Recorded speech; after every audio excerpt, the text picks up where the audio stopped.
Hello guys, good morning everybody. आज फिर से आपका Anees sir education YouTube channel पर स्वागत है। मैं आपका अनीस सर और आज मैं फिर लेके आया हूँ प्रतिशत वाले सवाल जो कि आरआरबी और सीटी में बहुत बार ये प्रश्न पूछे जाते हैं। और आज मैं ऐसे सवाल लेके आया हूँ कि किसी वस्तु को आप खरीदते हो और फिर बेचते भी हो, उसके लाभ होता है या हानि होती है, उसमें लाभ परसेंट कैसे निकाला जाता है, हानि परसेंट कैसे निकाली जाती है। तो ये आप बहुत बार इन पर उलझ जाते हो, लेकिन आज मैं वादा करता हूँ सिर्फ मुझे आप 10 मिनट दीजिए और 10 मिनट में आपको पूरे कॉन्सेप्ट मैं शॉर्ट ट्रिक के माध्यम से सेकंडों में हल कराना सिखा दूंगा। तो आइए मैं आपको इस तरह के सवाल समझाता हूँ। कुछ ना कुछ लिखा होता है, उसका प्राइस लिखा होता है जिसको आप अंकित मूल्य बोलते हैं, छपा हुआ मूल्य, अंकित मूल्य। यानी कि अंकित मूल्य उसको कहते हैं किसी वस्तु पर जो रेट लिखा हुआ है। 1799, आप एक शर्ट खरीद रहे हो, शर्ट पर एक लोगो लगा हुआ है, उस शर्ट के लोगो पर लिखा हुआ है 1799, 1899 या 2050 या 2250, इस तरह से एक रेट लिखा होता है, उसको आप अंकित मूल्य कहते हैं। उसके बाद आप उस शर्ट को खरीदते हो किसी शर्ट को, तो उसको आप कॉस्ट प्राइस बोलते हैं, यानी कि सीपी।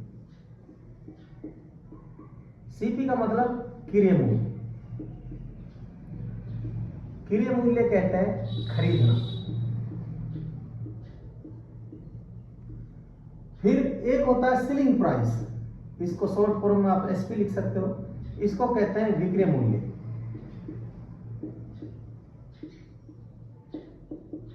विक्रय मूल्य कहते हैं बेचना। एक होता है प्रॉफिट, लाभ,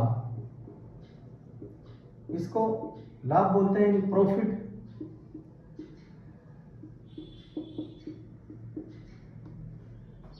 प्रॉफिट क्या होता है प्यारे बच्चों? आपने एक पेन, मान लीजिए ये मेरे पास पेन है, ये मैंने 10 रुपए में खरीदा और मैंने ये इसको 20 रुपए में बेच दिया। तो 10 रुपए की चीज को अगर मैं 20 रुपए में बेचूंगा तो मुझे 10 रुपए का फायदा हो रहा है, यही प्रॉफिट कहलाता है। उसके बाद हानि, इसको लॉस बोला जाता है। हानि क्या होती है प्यारे बच्चों? ये 20 रुपए का ये पेन खरीदा है और मैं इसको 10 रुपए में बेच देता हूं, यानी कि ज्यादा की खरीद के लेके आया, कम में बेच दिया, यही एक लॉस है। तो आइए आज हम इन लॉस परसेंट और प्रॉफिट परसेंट के बारे में मैं आपको पूरी तरह से कॉन्सेप्ट क्लियर कराऊंगा। प्यारे बच्चों, लाभ हानि के ये दो प्रकार के प्रश्न पूछे जाते हैं। आप उन दोनों प्रकार से मैं आपको हल कराना सिखाऊंगा और ये दो प्रकार अगर आपकी समझ में आ गए तो मैं मानता हूं कि जितने भी लाभ और हानि के सवाल होंगे आप उन्हें पल भर में कर दोगे। तो लाभ और हानि, तो आइए बच्चों, इस तरह के सवाल दो प्रकार से पूछे जाते हैं। एक तो अमाउंट के ऊपर होता है, किसी सवाल में आपको ऐसे दिया हुआ है कि मैंने एक पेन 20 रुपए का खरीदा और 30 रुपए में बेच दिया, तो इसका लाभ या हानि परसेंट बताओ। तो यहाँ रुपये की बात की गई है, तो जहाँ रुपये की बात की गई है वहां पर इसको, तो आइए बच्चों, इस तरह के सवाल दो प्रकार से होते हैं। एक तो अमाउंट के ऊपर पूछे जाते हैं, दूसरे एक वस्तु के ऊपर पूछे जाते हैं। अमाउंट वाले सवाल कैसे होते हैं उनके ऊपर मैं डिस्कस करूंगा। अमाउंट वाले सवाल, किसी सवाल में पैसों की बात की है, यानी रुपए की बात हुई है कि एक पेन 20 रुपए का खरीदा जाता है और 30 रुपए में बेच दिया जाता है, तो उसका लाभ या हानि परसेंट ज्ञात कीजिए। तो ऐसे सवालों को किस तरह किया जाता है, क्योंकि इसमें रुपये की बात हुई है। आइए, तो ये किसके ऊपर निर्भर होता है? ये आपके सीपी पर निर्भर होता है, यानी कॉस्ट प्राइस पर, कि आपका कॉस्ट प्राइस क्या है उसके ऊपर निर्भर होता है। आइए इस तरह के सवालों को मैं आपके लिए समझाता हूँ। यदि एक किताब का क्रय मूल्य 20 रुपए है और उसका विक्रय मूल्य 50 रुपए है, तो लाभ या हानि परसेंट ज्ञात कीजिए। तो यहां पर रुपये की बात हुई है बच्चों। मैंने आपके लिए बताया था अगर रुपये की बात हुई हो तो वो अमाउंट वाले सवाल होते हैं। तो यहां पर इसको हल कैसे किया जाएगा? तो यहां पर आप सी भी लिखोगे, आपका 20 रुपये, यानी कि कॉस्ट प्राइस, खरीदी कितने की है? 20 रुपये की। फिर विक्रय मूल्य 50 रुपये, यानी बेची कितने के? सेलिंग प्राइस 50 रुपये। आप खरीद रहे हो 20 रुपये में, बेच रहे हो 50 रुपये में, तो लाभ होगा, यानी कि प्रॉफिट होगा। और प्रॉफिट कितना होगा? यानी एसपी घटा सीपी, यानी एसपी 50 है और सीपी 20 है, यानी कि 30 रुपये हमारा लाभ हो गया। अब बात कर रहा हूं लाभ परसेंट की। तो लाभ परसेंट का फॉर्मूला है जो कि लाभ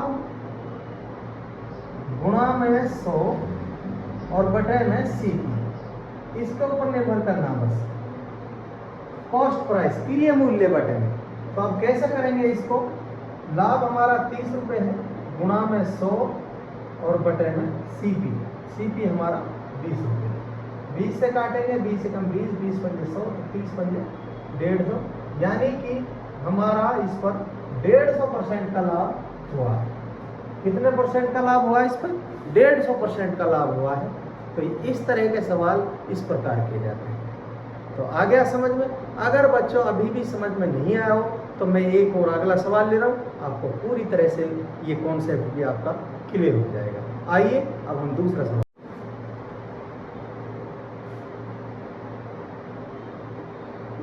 किसी वस्तु को 50 रुपये में खरीद कर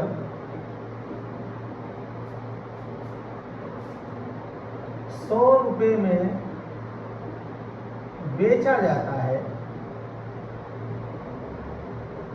तो उसका लाभ या हानि परसेंट ज्ञात करो। तो बच्चों मैंने पहले बताया था कि इसमें पहले वो चीज़ देखनी है कि रुपये दिए हैं या नहीं दिए। तो इस सवाल को अच्छी तरह से पढ़ेंगे तो इसमें रुपये दिए हुए हैं, तो इसके तरीका सीपी पर निर्भर होगा। तो हम सीपी लिखेंगे 50 रुपये, यानी 50 रुपये में खरीदा है। एसपी 100 रुपये, यानी कि इसको बेचा 100 रुपये में है, तो प्रॉफिट हो गया। प्रॉफिट जब 100 रुपये में बेचा है, 50 रुपये की खरीदी है, तो 50 रुपये हमें बच गए। तो अब अगर प्रॉफिट परसेंट याद करेंगे तो मैंने बताया था कि जो लाभ है यानी प्रॉफिट है उसको ऊपर रखेंगे और बटे में सीपी के ऊपर निर्भर होता है, तो बटे में सीपी लिखेंगे और गुणा में 100 कर देंगे। तो इस तरह से सवाल होंगे। तो 50 बटे 100, स्लिप प्राइस क्या हमारा 50 गुणा में 100। तो 50 से 50 कट गया तो 100 रुपये के हम कहेंगे इस पर 100% का लाभ हुआ है। 50 रुपये की खरीदी और 100 रुपये में बेच दी तो हमें कितना लाभ हुआ है? 100% का लाभ हुआ है। तो इस तरह से ये प्यारे बच्चों ये सवाल हल होता है। आइए मैं अब दूसरे सवाल जो इससे संबंधित होता है मैं उस और दूसरे सवाल समझा रहा हूँ। जो अमाउंट नहीं दिया हुआ है, केवल वस्तु दी जाती है, ऐसे सवालों को किस प्रकार हल किया जाएगा, आइए मैं उसके बारे में। आइए बच्चों, अब मैं आपके लिए जो दूसरे टाइप के सवाल होते हैं भाव वाले, जिनमें अमाउंट नहीं होता, ऐसे सवालों को किस प्रकार हल करेंगे। आइए मैं एक एग्जाम्पल लेता हूँ, फिर उस एग्जाम्पल के द्वारा मैं आपको पूरा कॉन्सेप्ट क्लियर करा दूँगा। तो आइए बच्चों, इस सवाल में किस तरह पूछा जाएगा कि 10 वस्तुओं का क्रय मूल्य 15 वस्तुओं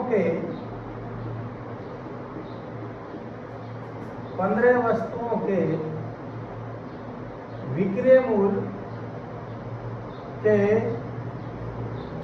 बराबर है, तो लाभ परसेंट या हानि परसेंट ज्ञात करो।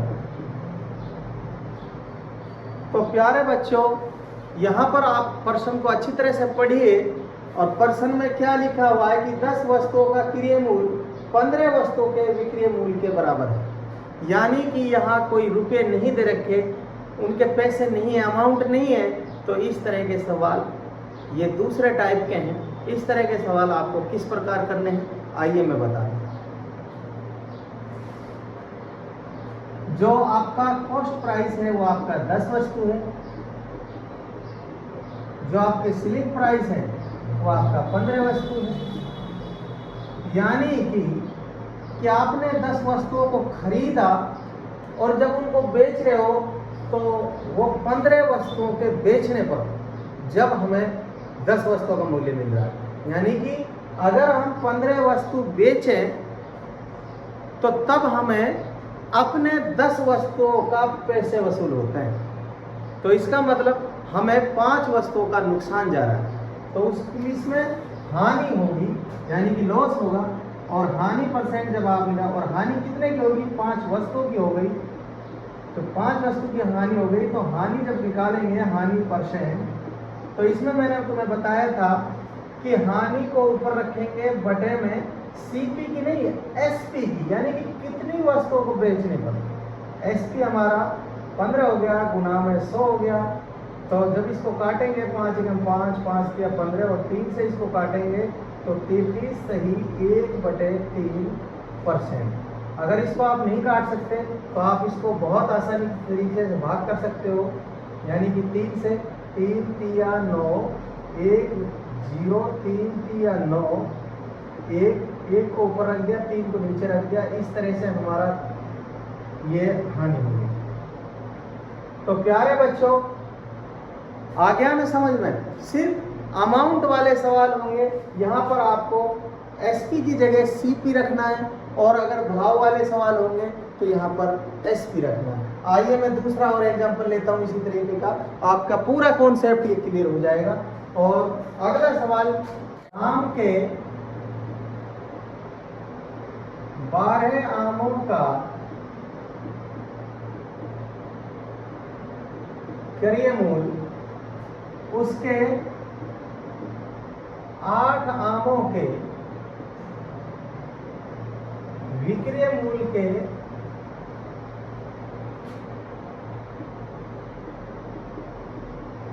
बराबर है। तो लाभ परसेंट या हानि परसेंट ज्ञात करो। तो प्यारे बच्चों, सबसे पहले तो हमें प्रश्न को अच्छी तरह से पढ़ना है कि प्रश्न में अमाउंट तो नहीं दिया हुआ है। तो यहाँ पर जब हमने पढ़ा कि राम के 12 आमों का क्रय मूल्य उसके 8 आमों के विक्रय मूल्य के बराबर है, तो हमने देखा कि यहाँ कोई अमाउंट नहीं है। तो हम इसको तुरंत जान लेंगे कि ये एसपी के ऊपर निर्भर करता है। तो अब हम इसको लिखेंगे कि इसका जो सीपी है, कॉस्ट प्राइस है, इसका 12 आम है, और एसपी इसका 8 आम है। यानी कि राम ने जो 12 आम खरीदे हैं, अगर उनको बेच रहे हैं तो उसका मूल्य जो 12 आम जितने रुपए के आए थे, अगर जब उनको बेचें तो सिर्फ 8 आम अगर तुम बेच लोगे तो 12 आमों का उसको मूल्य मिल जाता है। तो इसका मतलब 4 आमों का उसको फायदा हो रहा है, यानी कि लाभ हो रहा है। तो इसमें पहले लाभ लिखेंगे कि लाभ कितने आमों का है? 4 आमों का। अगर हमें लाभ परसेंट निकालना है तो लाभ परसेंट के लिए मैंने बताया था कि लाभ को ऊपर रखना है बटे में। ये अमाउंट वाले सवाल नहीं है तो एसपी रखेंगे, एसपी हम रखेंगे और गुणा में 100 करेंगे। तो हमने 4 बटे एसपी हमारा हो गया 8 और गुणे में 100। तो इसको काटेंगे 4 एकम 4, 4 गुना 8 और 2 50, यानी कि 50% का लाभ होगा। तो आ गया ना बच्चों समझ में? तो इस तरह के सवाल इस प्रकार होंगे। मैं तो आप सभी से निवेदन यही करूंगा कि आप मेरे लिए सिर्फ 10 मिनट दे दीजिए, और 10 मिनट में मैं आपको ऐसा पढ़ाऊंगा कि आपके पूरे कॉन्सेप्ट क्लियर हो। जय हिंद, जय भारत।